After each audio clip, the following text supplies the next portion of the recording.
इस बारिश ने तो नाक में दम कर रखा है। पूरा हफ्ता बीत गया पर ये बारिश रुकने का नाम ही नहीं ले रही।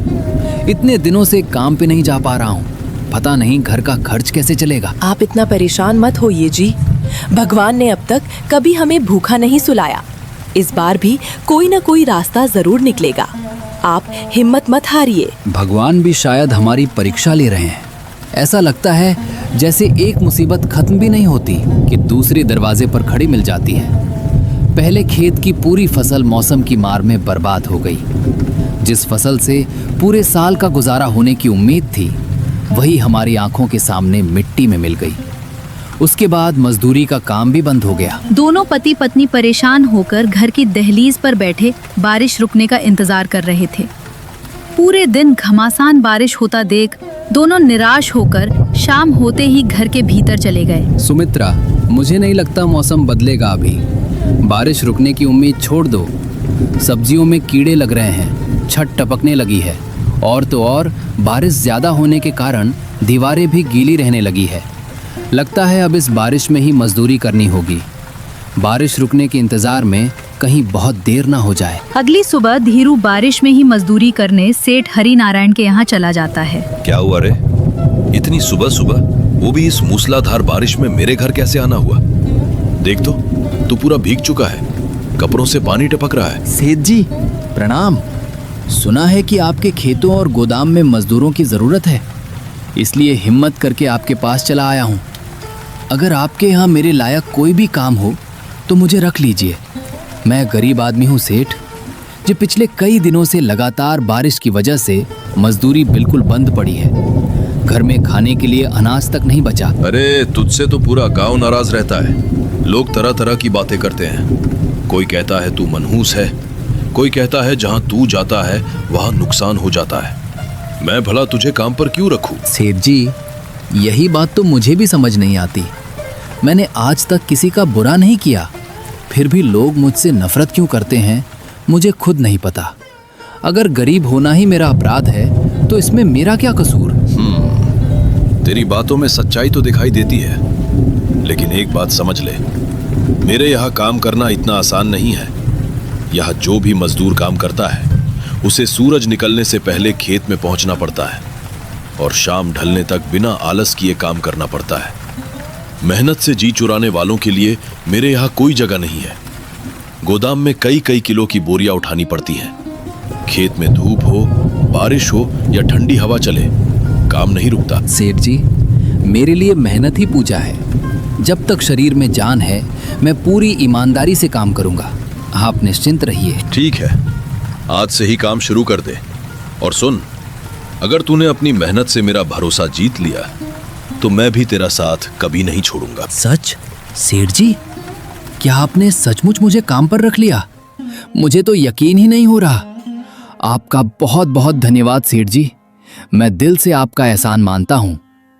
कई दिनों से मैं काम की तलाश में दर दर भटक रहा था। हर जगह से निराश होकर लौटना पड़ा, लेकिन आज आपने मुझ पर भरोसा करके मुझे जीने की एक नई वजह दे दी।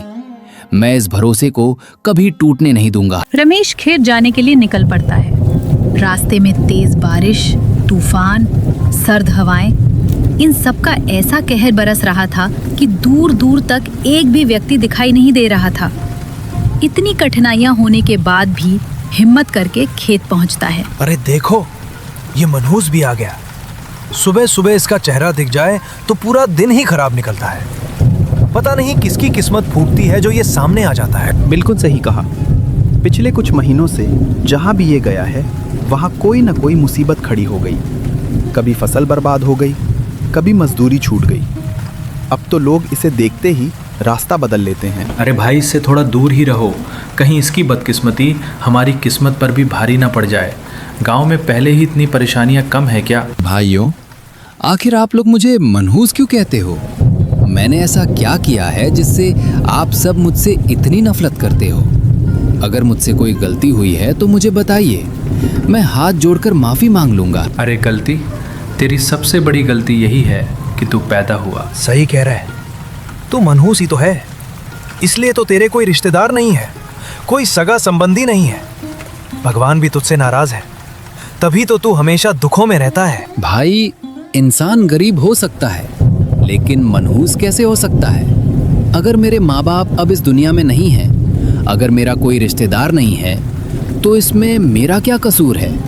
क्या अकेला होना भी कोई गुनाह है? हमें तेरी कहानी नहीं सुननी। जितना कहा जाए उतना काम कर और चुपचाप अपने काम से मतलब रख। इतना सुनते ही रमेश के चेहरे की मुस्कान पूरी तरह गायब हो गई। उसकी आंखें नम हो गईं। दिल तो बहुत किया कि सबको जवाब दे, लेकिन उसने अपने गुस्से को पी लिया। इसके बाद रमेश बिना किसी से कुछ कहे खेत में फावड़ा चलाने लगा। लगातार बारिश की वजह से फावड़ा चलाना मुश्किल हो रही थी। रमेश पूरे मन से मेहनत करता रहा। कई मजदूर बीच बीच में आराम कर रहे थे, लेकिन रमेश बिना रुके काम करता रहा। कुछ देर बाद खेत का मुंशी वहां आया। अरे रमेश, तू सुबह से लगातार काम किए जा रहा है। जरा इधर आ और 2 मिनट आराम भी कर ले। देख, तेरे कपड़े पसीने से भीग चुके हैं और सांस भी तेज चल रही है। इंसान मशीन नहीं होता कि बिना रुके काम करता ही रहे। नहीं मालिक, मैं बिल्कुल ठीक हूँ। आप मेरी चिंता मत कीजिए। जितना ज़्यादा काम करूँगा उतनी जल्दी सारा काम खत्म होगा। आराम तो मैं बाद में भी कर लूँगा, लेकिन अगर काम अधूरा रह गया तो मुझे बिल्कुल अच्छा ना नहीं लगेगा। अरे जरा उस रमेश को तो देख, सुबह से बिना रुके काम किए जा रहा है। मुझे तो इसकी नीयत कुछ ठीक नहीं लग रही। इतना कोई यूं ही मेहनत नहीं करता। हाँ, मैं भी तभी से इसे देख रहा हूँ। एक पल के लिए भी नहीं रुका। बाकी हम सब तो थोड़ा बहुत आराम कर लेते हैं, लेकिन इसे देखो, बस काम ही काम। लगता है कोई बड़ी चाल चल रहा है। बिल्कुल, देखना, ये इतना काम इसलिए कर रहा है ताकि सेठ जी और मुंशी की नज़र में खुद को सबसे ईमानदार और मेहनती साबित कर सके। फिर होगा क्या? सारी तारीफ यही ले जाएगा और हम लोगों को कोई पूछेगा भी नहीं। धीरे धीरे पूरा दिन बीत गया। शाम ढलने लगी। बारिश अब भी रुकने का नाम नहीं ले रही थी। खेत का काम खत्म होने के बाद मुंशी ने सभी मजदूरों को उनकी मजदूरी दी। लो रमेश, ये रही आज की तुम्हारी मजदूरी। इसे संभाल कर रखो। आज तुमने जितनी मेहनत की है वो सचमुच काबिले तारीफ है। सुबह से शाम तक मैंने तुम्हें एक पल के लिए भी काम से जी चुराते नहीं देखा। रमेश ने भीगे हुए नोट अपनी जेब में रखे और फिर उसी तेज बारिश में पैदल अपने घर की ओर चल पड़ा। रास्ते भर ठंडी हवाएं उसके शरीर को कपा रही थी, लेकिन उसके चेहरे पर हल्की सी खुशी थी। आखिर कई दिनों बाद वो मेहनत की कमाई लेकर घर लौट रहा था। घर पहुंचते ही सुमित्रा, अरे राम राम, आप तो पूरे भीग गए। जल्दी अंदर आइए, कहीं आपको तेज बुखार ना हो जाए। अरे मुझे कुछ नहीं हुआ, तुम मेरी बिल्कुल चिंता मत करो। मैं बिल्कुल ठीक हूँ। बस दिन भर काम करने की वजह से थोड़ी थकान है, लेकिन ये थकान भी अपने परिवार की खुशी के सामने कुछ भी नहीं है। पहले ये लो, आज की मेरी मजदूरी, इसे बहुत संभाल कर रखना। कई दिनों बाद हमारी मेहनत की कमाई घर आई है। रमेश ने अपनी जेब से भीगे हुए नोट निकालकर सुमित्रा के हाथ में रख दिए। अरे ये क्या? ये कैसे हो गया? सारे पैसे तो पूरी तरह भीग चुके हैं। देखो तो, नोटों से पानी टपक रहा है। आपने इन्हें किसी थैली में भी नहीं रखा था क्या? हे भगवान, इतनी मेहनत की कमाई का ये हाल हो गया। अगर ये नोट फट गए या खराब हो गए तो फिर हम क्या करेंगे? बड़ी मुश्किल से तो आज मजदूरी मिली थी। बारिश में पूरा रास्ता पैदल चलकर आया हूं ना। इतनी तेज बारिश हो रही थी कि बचने का कोई रास्ता ही नहीं था। सिर से लेकर पांव तक पूरा भीग गया। कपड़े भी भीग गए और जेब में रखे ये पैसे भी पानी में भीग गए। बाहर बारिश अब भी लगातार हो रही थी। काले बादलों से आसमान पूरी तरह ढका हुआ था। छप्पर पर गिरती बारिश की बूंदें मधुर आवाज कर रही थी और कहीं कहीं से टपकता पानी उनके टूटे फूटे घर की मजबूरी का एहसास करा रहा था। इतना बोलकर सुमित्रा पैसे लेकर दूसरे कमरे में रखने चली जाती है। कुछ देर बाद वो पैसे रखकर रमेश के पास वापस आती है। अच्छा, अब बस भी कीजिए। इतनी देर रात तक यूं ही सोचते रहेंगे तो सेहत खराब हो जाएगी। हर बात का हल एक ही रात में नहीं मिलता। अगली सुबह सूरज निकलने का समय तो हो गया था, लेकिन आसमान में उजाले की जगह घने काले बादलों ने डेरा जमा रखा था। ऐसा लग रहा था मानो रात अभी खत्म ही ना हुई हो। अचानक तेज गर्जना के साथ बिजली चमकी और देखते ही देखते बारिश पहले से भी ज्यादा तेज हो गई। हे भगवान, ये क्या हो गया? अचानक दूसरे कमरे से सुमित्रा के चिल्लाने की आवाज आई, जिसे सुनकर रमेश घबराते हुए उस कमरे में गया। अरे भाग्यवान, क्या हुआ? तुमने इतनी जोर से क्यों आवाज लगाई? मैं तो बाहर जाने की तैयारी कर रहा था, लेकिन तुम्हारी चीख सुनकर घबरा गया। सब ठीक तो है ना? कहीं तुम्हें चोट तो नहीं लग गई? ये देखिए जी, मैंने आपको इसी वजह से इतनी जोर से आवाज लगाई थी। आप जल्दी से इधर आइए और अपनी आंखों से देखिए कि हमारे साथ क्या हो गया। रात भर छत से लगातार पानी टपकता रहा। मैंने सोचा था कि पैसे सुरक्षित जगह पर रखे हैं, लेकिन पता ही नहीं चला कि पानी धीरे धीरे वहीं तक पहुंच गया। सुबह जब मैं उठी और उन्हें देखने गई तो मेरे पैरों तले जमीन खिसक गई। देखिए, सारे नोट पूरी तरह भीग कर फट गए हैं। मैंने कितनी मेहनत करके ये पैसे कमाए थे। सुबह से शाम तक एक पल भी चैन से नहीं बैठा। धूप, बारिश, कीचड़, किसी चीज की परवाह नहीं की। बस यही सोचता रहा कि आज घर का चूल्हा जलेगा। रमेश और सुमित्रा अपनी किस्मत को कोसने लगे। थोड़ी देर बाद रमेश हिम्मत जुटा के फिर से बारिश में भीगते काम करने गया। उसे देखते ही लोगों के ताने फिर से शुरू हो गए। अरे रमेश, आज तुझे आने में इतनी देर क्यों हो गई? घड़ी देखी है तूने? बाकी सारे मजदूर कब के काम पर लग चुके हैं और तू अब आराम से चला आ रहा है। क्या बात है? खुद को यहाँ का सेठ समझ लिया है क्या? जब मन करे तब आओ, जब मन करे तब काम करो। ये कोई तेरे बाप की जागीर नहीं है कि अपनी मर्जी से आएगा और अपनी मर्जी से जाएगा।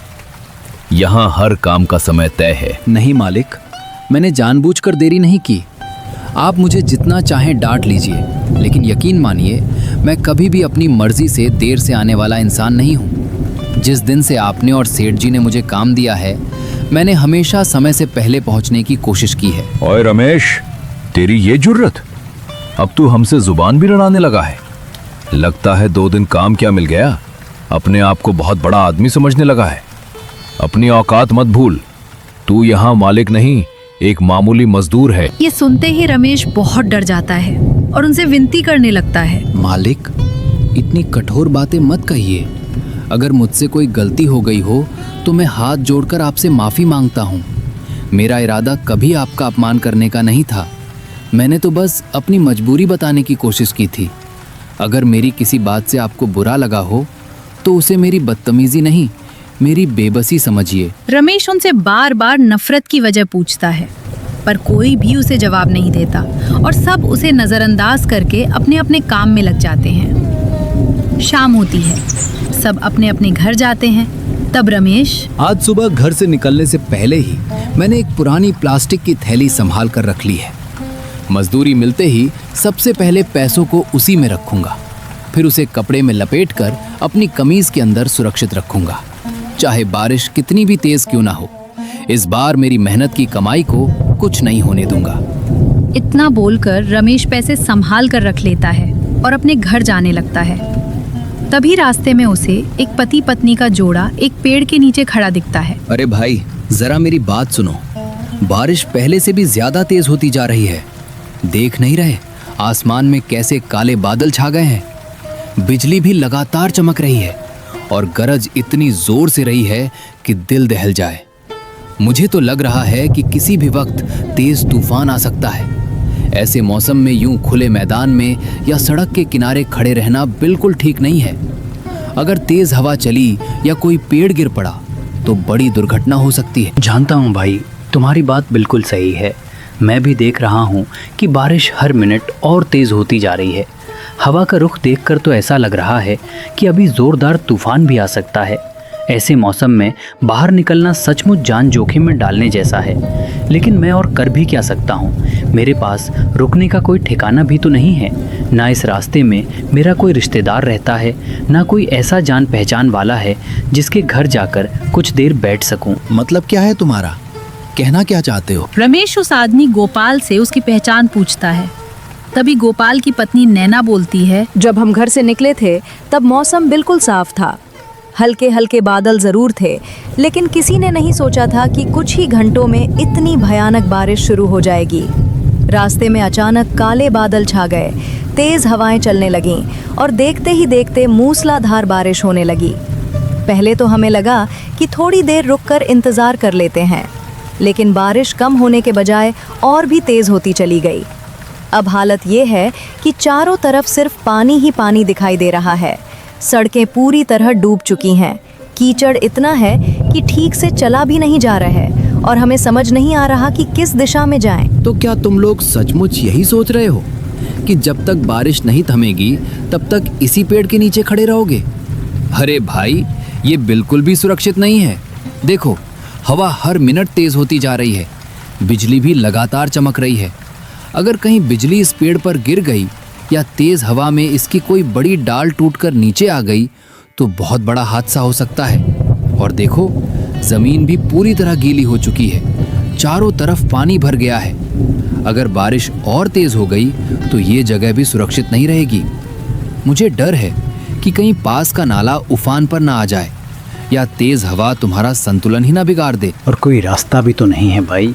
अगर मेरे पास कोई दूसरा उपाय होता तो मैं अपनी जान और अपने परिवार की जान जोखिम में डालकर यहाँ इस पेड़ के नीचे कभी खड़ा नहीं रहता। इस गांव में मेरा कोई रिश्तेदार नहीं रहता कि मैं उनके घर जाकर कुछ देर रुक सकूं। न कोई दोस्त है, न कोई पहचान वाला। हम तो पहली बार इस तरफ आए हैं, इसलिए समझ ही नहीं आ रहा कि मदद किससे मांगे और कहाँ जाएं। सच कहूँ तो जब हम घर से निकले थे तब किसी ने सोचा भी नहीं था कि मौसम इतनी जल्दी अपना रंग बदल देगा। अगर ज़रा सा भी अंदाज़ा होता तो हम कभी इस रास्ते पर आते ही नहीं। लेकिन अब तो हालात ऐसे बन गए हैं कि न आगे बढ़ पा रहे हैं न पीछे लौट पा रहे हैं। गोपाल की बातें सुनकर रमेश ने थोड़ी देर सोचा। उसके बाद उसने उन्हें अपने घर रखने का सुझाव दिया। अरे भाई, अगर तुम्हें कहीं और जाने की जगह नहीं है तो मेरे घर चलो। हाँ, मेरा घर बहुत छोटा है, टूटा फूटा है और उसमें किसी अमीर आदमी जैसी सुविधाएं नहीं हैं, लेकिन इतना ज़रूर है कि वहाँ तुम सब इस तूफान और बारिश से सुरक्षित रहोगे। मैं जानता हूँ हम गरीब हैं, हमारे घर की छत भी कई जगह से टपकती है। तुम लोग यहाँ इस पेड़ के नीचे खड़े रहोगे तो हर पल खतरा बढ़ता जाएगा। बिजली कभी भी गिर सकती है, तेज़ हवा पेड़ को गिरा सकती है। मैं अपनी आंखों के सामने किसी को मुसीबत में छोड़कर नहीं जा सकता। मेरा ज़मीर मुझे इसकी इजाज़त नहीं देता।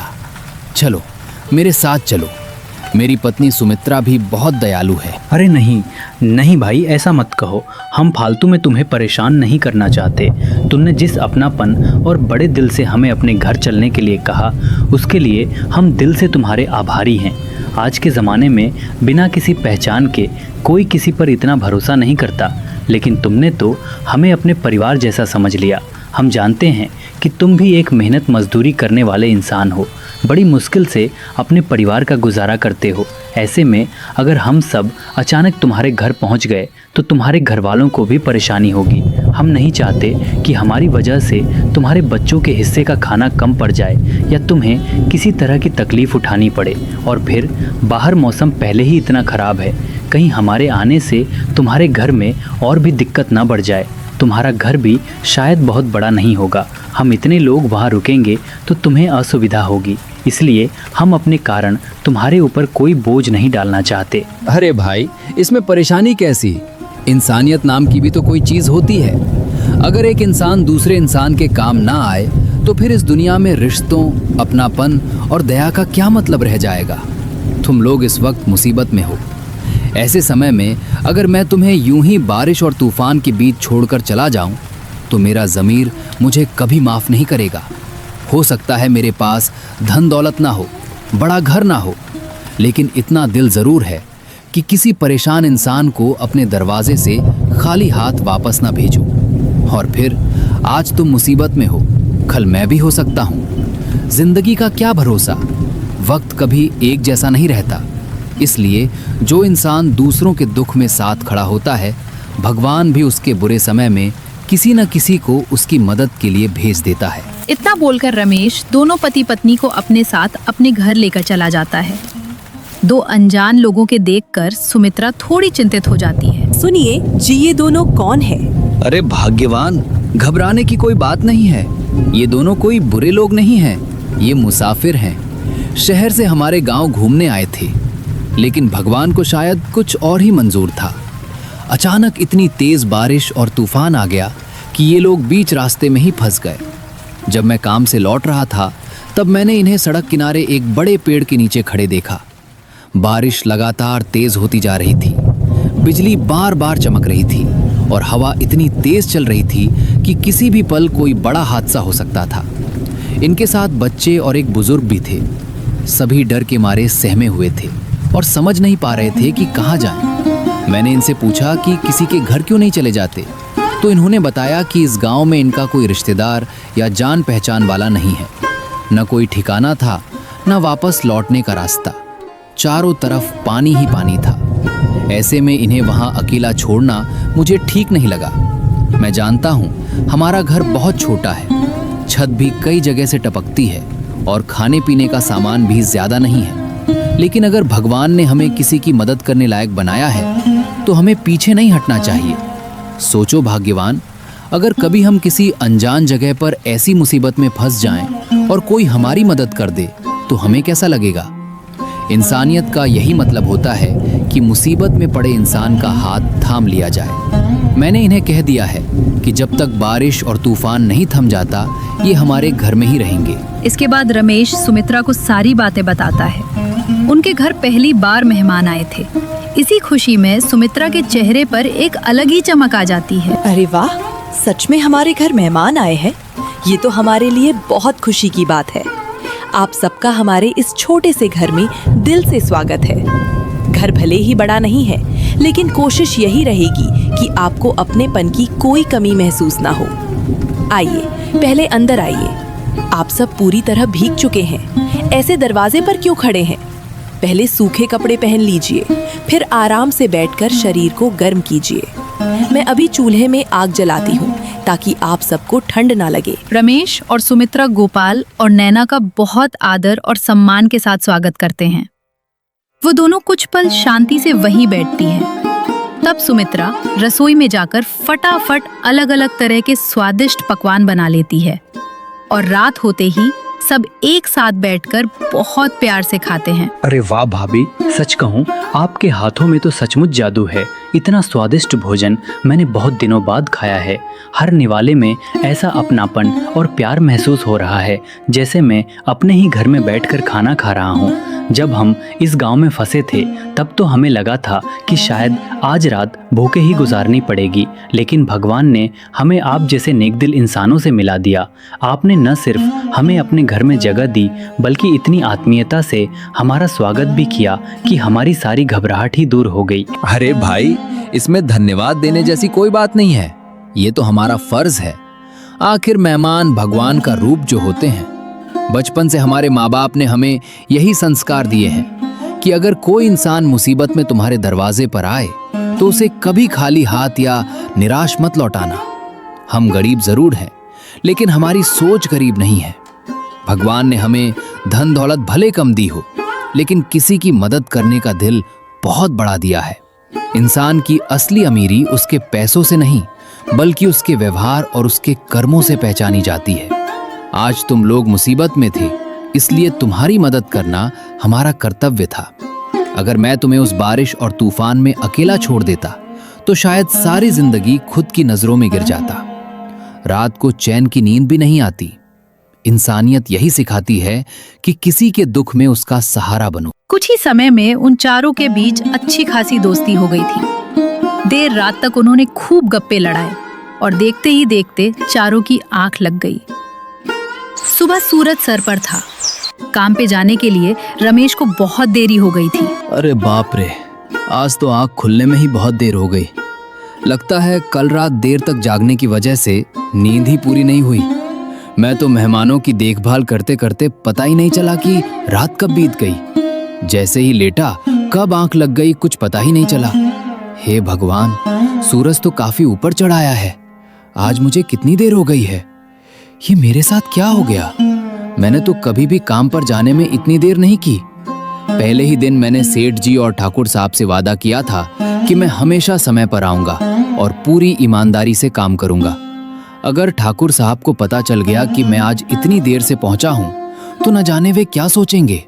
कहीं उन्हें ये न लगे कि काम मिलते ही मैं लापरवाह हो गया हूं। अगर उन्होंने गुस्से में आकर मुझे काम से ही निकाल दिया तो फिर मेरे परिवार का क्या होगा?